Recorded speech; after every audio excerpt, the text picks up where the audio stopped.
Hello, welcome to the GCA Cybersecurity Toolkit webinar series. Today we'll be joined by Andy Bates and Jill Thomas from the Global Cyber Alliance to talk about the GCA Toolkit for small businesses. The purpose of this webinar is to explore together the ways that we can help educate and reduce your customers' risk of cyber attack with free tools and resources, all with minimal effort on your part.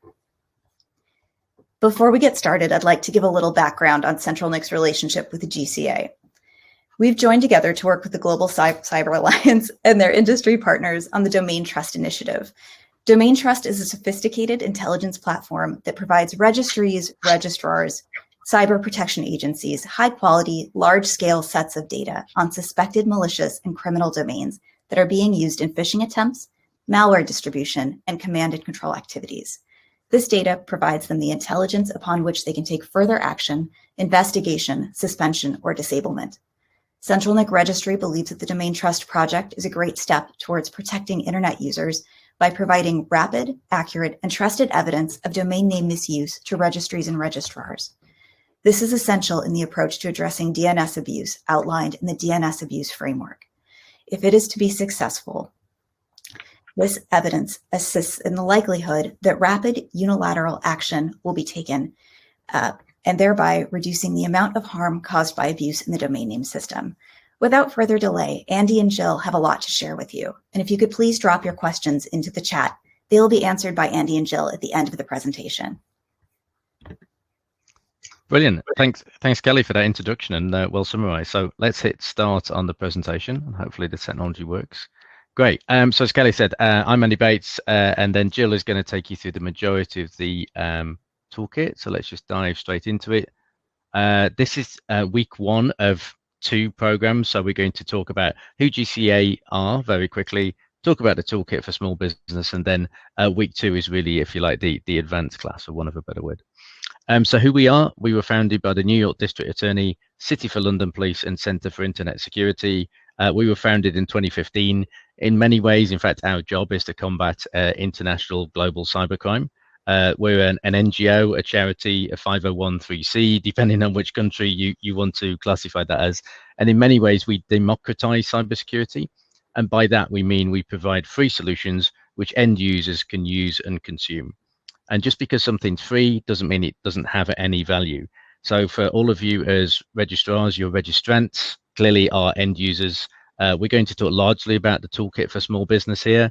But our toolkits have reached over 470,000 users. So it's a brilliant example of something that maybe adds value to your proposition, even though it costs you nothing and costs your consumers nothing, but actually makes them safer and therefore gets more value from yourself.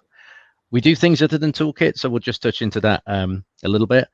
We have 2 main programs, our Internet Integrity Program, of which Domain Trust and our IoT Honeypot are the key components. So we call that our I2 program. So think of that as, if you will, as purifying water at the reservoir, so helping to make the core of the internet a safer place.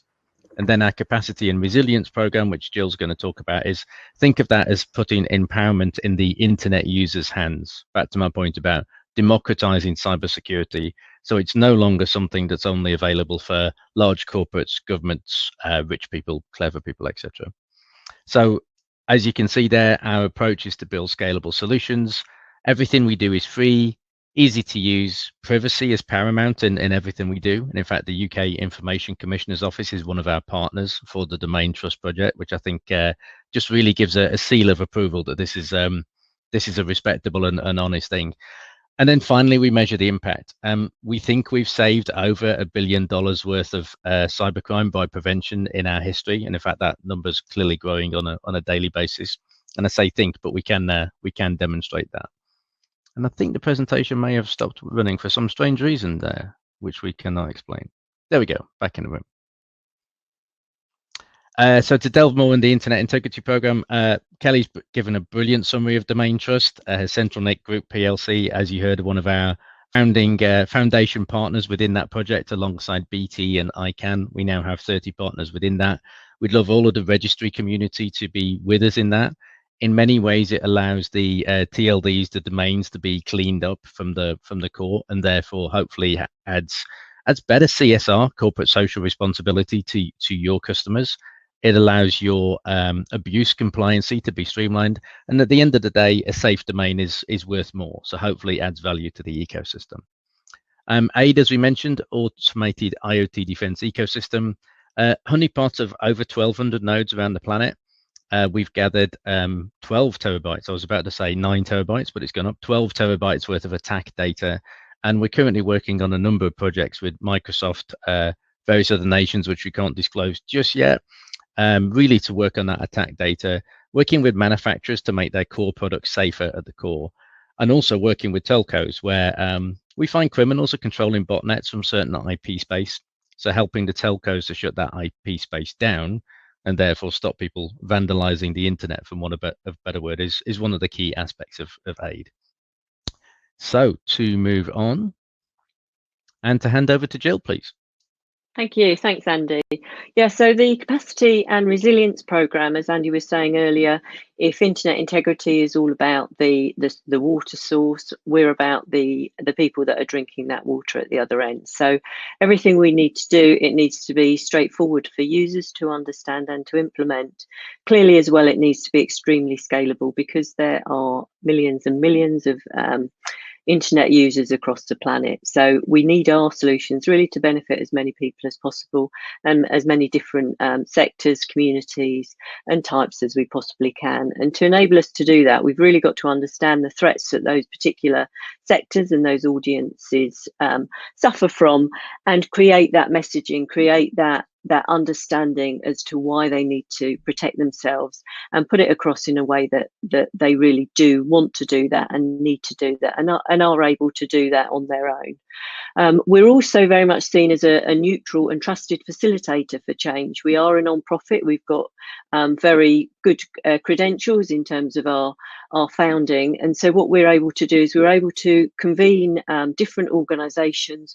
We complement what our partners offer to their particular customers already, and by collaborating with those parties and those partners together, while some of those may typically be competing in the wider world, behind the scenes, what we're able to do is pull those together and actually create meaningful outcomes from that. Next slide, please, Andy.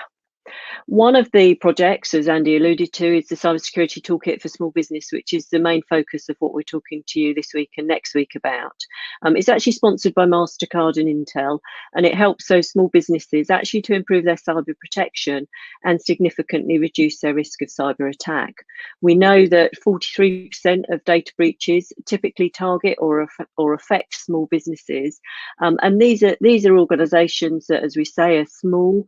They don't have the money, they don't have the IT expertise, they typically don't have the resources, and they don't have the time to do anything themselves. And probably importantly as well, they don't really see themselves as being at risk. Why would an attacker target me? I'm just I'm a small business serving my particular community. Well, actually, they are at the very start of the supply chain in many cases. And also, the attackers won't specifically be out to target, but what they may be doing through automated types of attack is just sweeping them up along with everybody else, because maybe they've not got their passwords sorted out, maybe they haven't updated their systems, and maybe they're just vulnerable because of the systems that they use, or potentially because of the customers that they serve as well. So that's why we created the toolkit. It's now available in 5 languages, and we guide through the toolkit via 6 toolboxes, each of which features a variety of different media, including videos, the all-important tools that enable them to actually implement that basic cyber hygiene, and also additional resources as well. And we work with distributing partners, banks, governments, other non-profits to reach those small businesses and reach those organisations that really need to be utilising the toolkit. Next slide.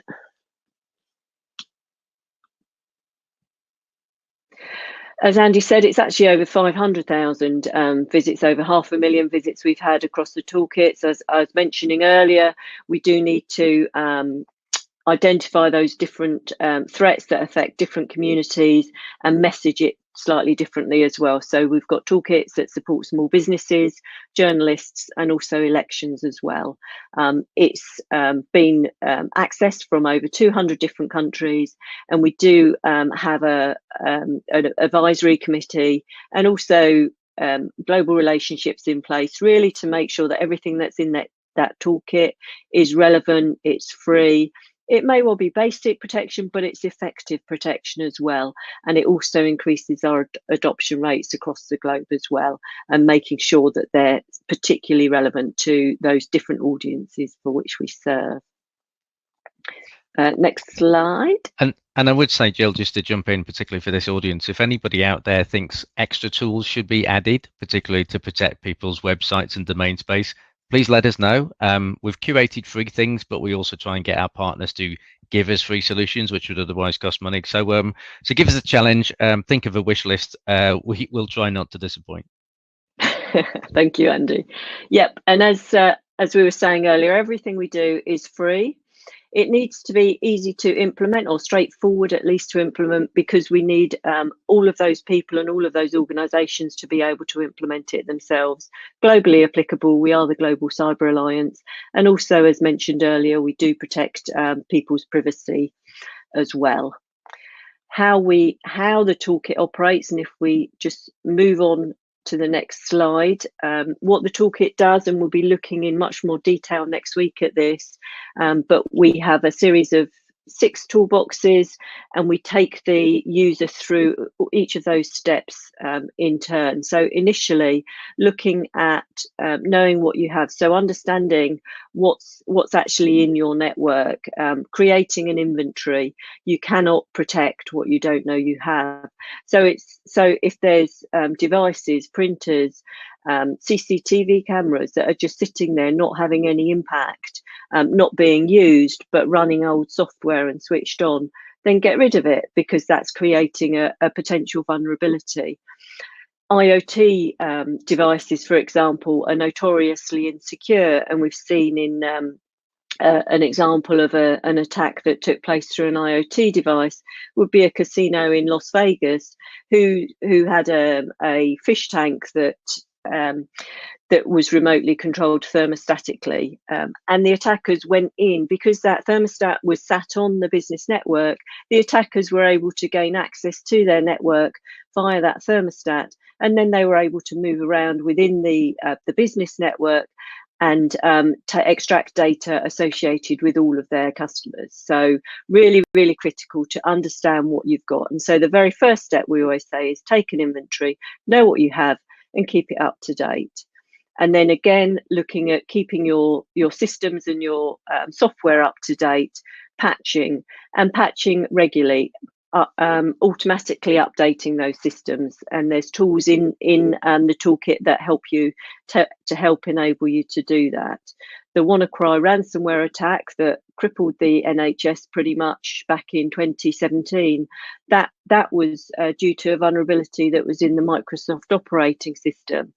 Microsoft had issued a patch a couple of months beforehand, and those users that had actually implemented those patches, they were safe, but others that hadn't, or those that were using Windows XP at the time, which was unsupported and had gone end of life, would have been vulnerable to attack. So this toolbox helps you to update those defences, set up those automatic updates that are so critically important, but also look at encrypting your data as well. So utilising BitLocker and FileVault to actually encrypt the data that you hold on your systems as well, so that if it was extracted, then it would be very difficult to make sense of that data. Everybody talks about the importance of strong, unique passwords, and it is really, really, really important. The hackers have access to lists, thousands and thousands of commonly used passwords, and they'll just cycle through that list. These days, you can download a program from the dark web, and it will just cycle through all of those typical most used passwords. I think password 123, I think that might have been used in I think it was about 26 million breaches last year or the year before, and so you've got to sort of understand that this kind of stuff is out there, creating strong unique passwords, and also the idea of utilizing two-factor authentication.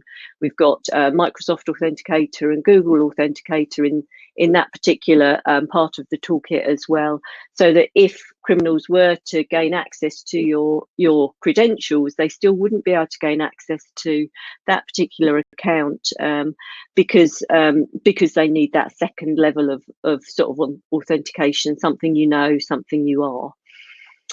Moving through to preventing phishing and malware, that's all about antivirus, stopping ad blockers as well. Typically these adverts that pop up quite often, they may well harbour malware, so important to sort of consider that. And also our own DNS service, which is known as 9.9.9.9, which is really, really easy to implement, and it will block and stop you accessing known malicious websites.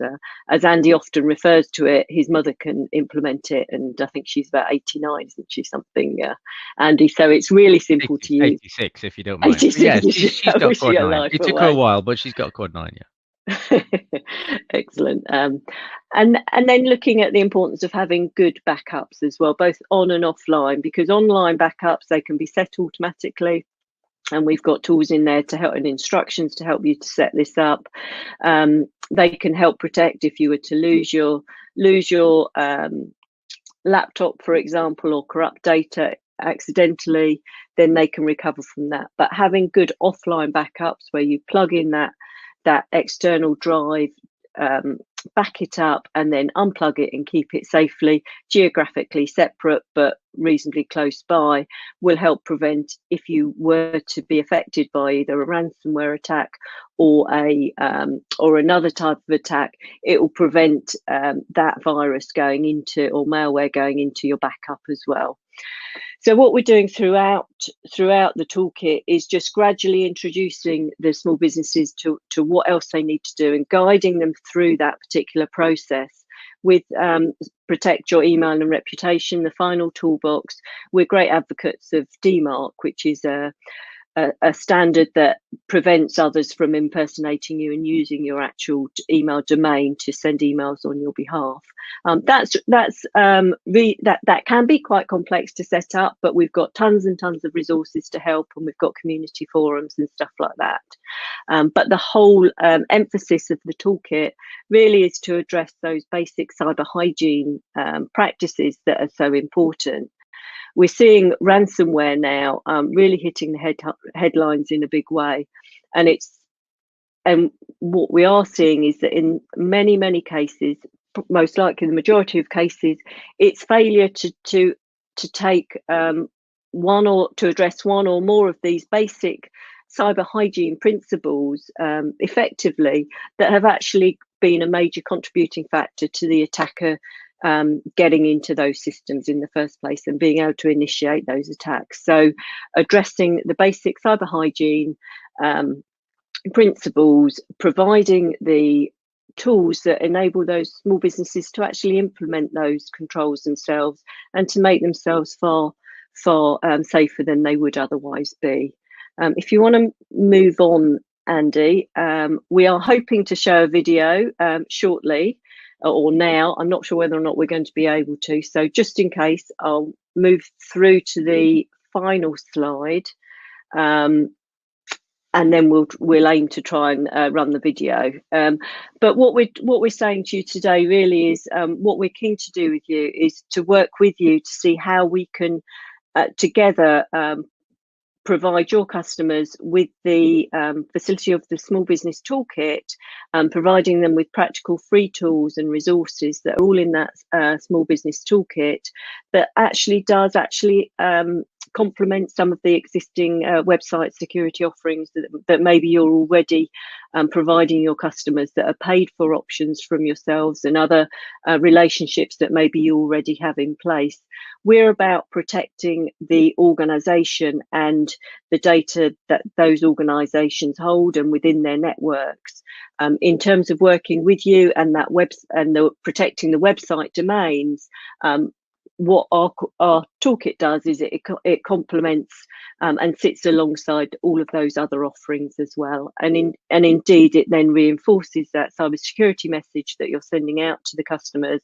It also enhances the value proposition that you're able to provide, and we believe adds to customer satisfaction and also customer retention as well for you. So what we're keen to do next week really is just really have a little bit of a dive into the toolkit and talk through with you how users would actually work through it, how we can work with you as well, and how we work with other partners, the types of relationships that we have, and maybe some strategies that we can work with you to provide to your customers as well. I don't know if we want to try the video. I think the technology's not helping us, Jill. So I think maybe if we just round out with a few questions. I know certainly I've got one, and just kind of check in the chat. Would that be okay? Yeah, no, that's fine. What we'll do is we'll make sure that we get that sorted and have that running next week, or indeed it's actually the second video. It's from one of our sponsors, MasterCard, and it's an instant of a small business talking about the toolkit. It's on that homepage of the toolkit as well, if people want to look at it in the meantime. And I think to that point, Jill, we'd be and one of the questions we often get is what kind of testimonials do we get from small businesses? So everybody from coffee shops to print shops to manufacturers are using our toolkit. So we do have a broad range of either video, audio, or written testimonials, which would be useful. Another question which we often get in these kind of sessions is, it's free, so there's no such thing as a free lunch. What value is behind the toolkit? So we nominally think that the toolkit is worth around $2,000 to $3,000, euros, pounds. They're all pretty similar currency these days. And we've kind of gained that because we said, if you want to curate, I think there's around 30 tools and assets in the toolkit today, Jill, and maybe a few more coming around the corner. If a classic small business wanted to find 30 tools and check that they're all good and wholesome and do the right thing, you've easily got 2 weeks, maybe more of work ahead there. So to hire an IT / cyber professional for 10 days, think about that. You can easily burn through $2,000 doing that. I think that's one of the answers to that question, I guess.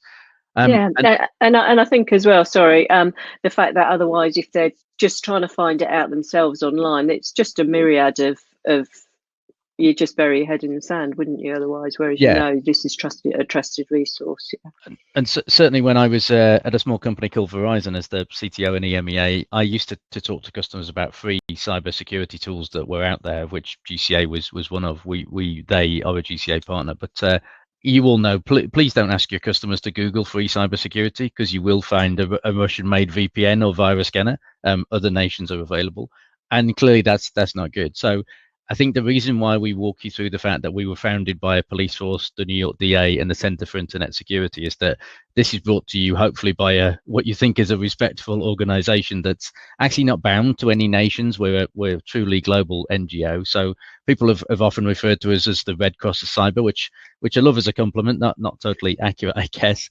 But however, the toolkit itself is not only sponsored but endorsed by MasterCard and Intel. So those guys have got a big reputation, which they want to assure. And then in the UK, as an example, so NatWest Bank, which used to be the largest bank in the world, and Lloyds Bank are also actively distributing the toolkit to their customers. So certainly Jill and I have worked with Lloyds Bank and sat face to face, when we could all do that, with many of their small customers to talk through some of the narrative, talk through some of the tools. So hopefully that helps you to realise there's that kind of seal of approval on the toolkit, because and one thing I'd add to that, which I didn't mention earlier, was that a lot of those the principles and the cyber hygiene are taken from globally recognised standards as well. So the top controls that are out there that say, if you do this, you're going to be the impact of doing these things is massive. And it stops, as we were saying earlier, the 85%. So CIS in the US, NCSC in the UK, the Australian Cybersecurity Centre, we've looked at those standards, and we've actually mapped what tools relate to which standards as well. And so we're keen to push that. And if I may, a question just come in which says, Andy and Jill, can you talk about what a future landscape looks like in which SMBs don't begin to adopt these actions? And I guess I can tie it all the way back to Kelly's brilliant introduction about domain trust, which I love because domain trust was one of my projects. The thing about domain trust is we're trying to take down domains which criminals have deliberately bought to be malicious. If we're successful in my wildest dreams and our wildest dreams, and we eradicate all deliberate use by criminals of deliberately purchased domains, all the criminals will do is go and compromise legitimate domains, and we can't take those down. None of us, you as CentralNic registry, don't want to take down legitimate domains. So the whole point, one of the points of the toolkit, is really to assure those businesses that they don't become an increased victim of cyber attack simply because some of the work we're doing here. So that's the reason why we introduced the I2 program and the CAR program complementary, if that is a word, that by doing some of the actions that ourselves and other good organizations are doing, you force criminality somewhere else. So what we're trying to do is really boost that preventative strategy. We are also finding that cyber criminals no longer steal $10 million from one big organization. They're more likely to steal $10 million by stealing $100 off 100,000 organizations. They are going downscale because the big organizations, banks, government, etc., spend tens and hundreds of millions of dollars on cyber defense. Small businesses don't. And you can go to Interpol with a $10 million crime. If you call Interpol or Europol with a $100 crime, they're going to put the phone down. So to the question, really, what does the world look at without this kind of cyber defensive is really damage to small businesses. And small businesses are, frankly, the majority of all of your customers. They're 95% of any capitalist economy. And so that's really the heartbeat of the economies which we all work in. The flip side of this story, and again, both with NatWest, Lloyds, and other banks who distribute our toolkits, is probably the first toolkit which people deploy is Quad 9. As Jill said, we now protect over 200 million users and blocked 25 billion events last year. The banks are now reporting when the customers have a cyber or fraud incident, they report it to their banks. The banks give us those domains via domain trust. We give them to Quad 9, who eventually and ultimately will be blocking those domains. So it creates a very tight, active cyber defense ecosystem with those customers. So again, I think that's a complementary message we'd love to think about for all of your registrants, that if they're reporting abuse to you, if you're joining the domain trust program, you're actually an active part of the toolkit and the toolkit's defense, as opposed to we're just passively helping to defend people. So hopefully that was a very long answer to what was a very short question. Brilliant. Well, I think we're at 31 minutes past the hour, and I think we're due to run for half an hour. So I hope that was useful for everybody. You know how to get us all, especially Jill's email address on the screen there. So please spam Jill as much as humanly possible to ask lots more difficult questions about the toolkit. I'll be doing that as well straight away, and look forward to seeing you in the deep dive session next time around. Thank you so much, Andy and Jill, for joining us today. No, thanks again, Kelly, for hosting. Great to have the opportunity. Bye all.